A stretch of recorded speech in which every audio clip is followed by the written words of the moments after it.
कहानी जिसे दबाने के लिए पहले तो सेंसर बोर्ड ने एक दो नहीं बल्कि 120 से ज्यादा कट्स लगा दिए।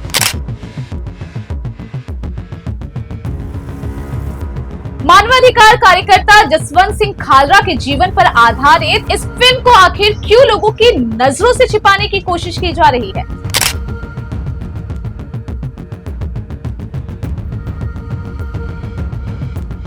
क्या ये सिर्फ एक फिल्म पर पाबंदी है या सच को दबाने की कोशिश?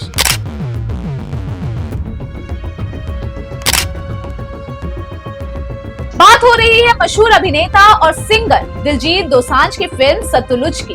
ਤੁਸੀਂ नहीं देखी तो कोई चक्कर नहीं, बहुत सारे लोगों को हुण डाउनलोडेड है मूवी। आई नो बहुत सारे लोग सोचते सी। आइए समझने की कोशिश करते हैं। दिलजीत दोसांझ की फिल्म सतलुज को लेकर छिड़ा विवाद अब एक बड़ा सवाल बन चुका है।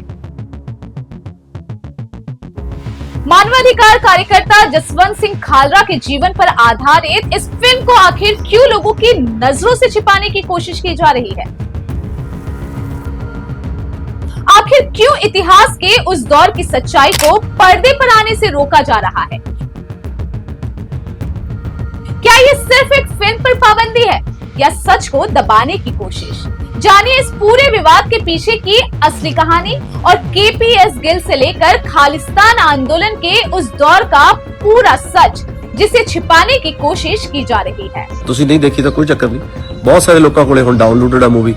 मैनू सीगा मंडे शायद डिलीट होगी जो सारा कुछ खुलूगा, पर संडे शाम ਨੂੰ होगी। चलो कोई नहीं।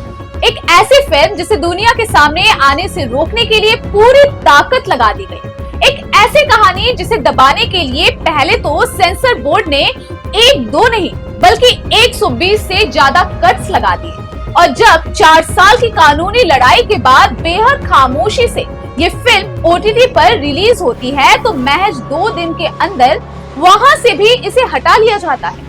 बात हो रही है मशहूर अभिनेता और सिंगर दिलजीत दोसांझ की फिल्म सतलुज की, पहले जिसका नाम पंजाब 95 रखा गया था। आखिर इस फिल्म में ऐसा क्या है जिससे हमारा सिस्टम इतना असहज हो गया है? आइए समझने की कोशिश करते हैं। ये फिल्म सिर्फ एक मनोरंजन का जरिया नहीं है बल्कि पंजाब के इतिहास के सबसे काले और दर्दनाक दौर का एक आईना है। ये कहानी है मानवाधिकार कार्यकर्ता जसवंत सिंह खालरा की। 90 के दशक में जब पंजाब आतंकवाद और पुलिसिया कार्रवाई के दौर से गुजर रहा था, तब जसवंत सिंह खालरा ने एक ऐसा सच उजागर किया जिसने पूरे देश को हिलाकर रख दिया था। उन्होंने अपनी जांच में दावा किया था कि पुलिस ने 25,000 से ज्यादा नौजवानों की हत्या कर उनकी लाशों को लावारिस बताकर चुपचाप जला दिया था। इस खौफनाक सच को दुनिया के सामने लाने की कीमत उन्हें अपनी जान देकर चुकानी पड़ी थी। 1995 में जसवंत सिंह खालरा खुद रहस्यमय तरीके से लापता हो गए और फिर कभी नहीं मिले। जसवंत सिंह खालरा की पत्नी ने इल्जाम लगाया था कि उनके पति को कुछ पुलिस वाले उनके घर के सामने से उठा कर ले गए और फिर ना तो वो कभी वापस लौट कर आए और ना ही उनकी लाश मिली। दिलजीत दोसांझ ने जब इस किरदार को पर्दे पर जीने की कोशिश की तो मुश्किलें वहीं से शुरू हो गई। फिल्म को सेंसर बोर्ड के पास भेजा गया और वहां जो हुआ वो हैरान करने वाला है। शुरुआत में फिल्म का नाम घल्लू घारा रखा गया था जिसका मतलब होता है कत्लेआम, लेकिन प्रशासन को इस नाम से आपत्ति थी, जिसके बाद इसका नाम बदलकर पंजाब 95 करना पड़ा। बाद में सरकार ने इस नाम पर भी ऐतराज जताया, तब फिल्म का नाम सतलुज रखा गया। फिल्म में से जो पंजाब के उस दौर की तत्कालीन पुलिस महानिदेशक केपीएस गिल के संदर्भों और खालिस्तान आंदोलन से जुड़े कई संवेदनशील दृश्यों और संवादों की पूरी तरह हटाने या बदलने का दबाव बनाया गया। किसी फिल्म पर 120 से ज्यादा कट्स लगाना ये साफ करता है कि कहीं न कहीं सिस्टम उस कड़वे सच का सामना करने से कतरा रहा है जिसे जसवंत सिंह खालरा ने उजागर किया था। लेकिन फिल्म के डायरेक्टर हनी त्रेहान फिल्म के एक भी सीन या डायलॉग को काटने के लिए राजी नहीं थे। दिलजीत दोसांझ भी अड़ गए। उनका कहना था कि या तो फिल्म बगैर किसी काट छाट के रिलीज होगी या फिर नहीं होगी।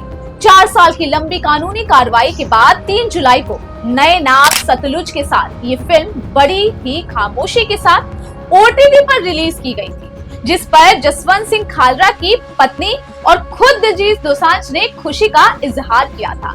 लेकिन उनकी ये खुशी ज्यादा देर तक बरकरार नहीं रह पाई और सिर्फ 48 घंटे के अंदर फिल्म सतलुज को OTT से हटा दिया गया। मजे की बात यह है कि ये पाबंदी सिर्फ भारत के लोगों के लिए है। विदेशों में लोग आज भी इस फिल्म को देख सकते हैं। सवाल ये नहीं है कि फिल्म पर पाबंदी क्यों लगाई जा रही है, बड़ा सवाल ये है कि क्या सिनेमा को इतिहास के काले पन्नों को दिखाने की आजादी नहीं होनी चाहिए? क्या कट्स और पाबंदियां लगाकर हम उस दौर के पीड़ितों के जख्मों और उनके संघर्ष को मिटा सकते हैं? सतलुज सिर्फ एक फिल्म की लड़ाई नहीं है, ये अभिव्यक्ति की आजादी और इतिहास के उस सच को बचाने की जंग है जिसे दफन करने की कोशिश की जा रही है। आप इस पूरे मामले पर क्या सोचते हैं? क्या प्रशासन और सेंसर बोर्ड की ये कार्रवाई सही है? अपने विचार कमेंट बॉक्स में जरूर साझा करें और हमारे चैनल को सब्सक्राइब करें।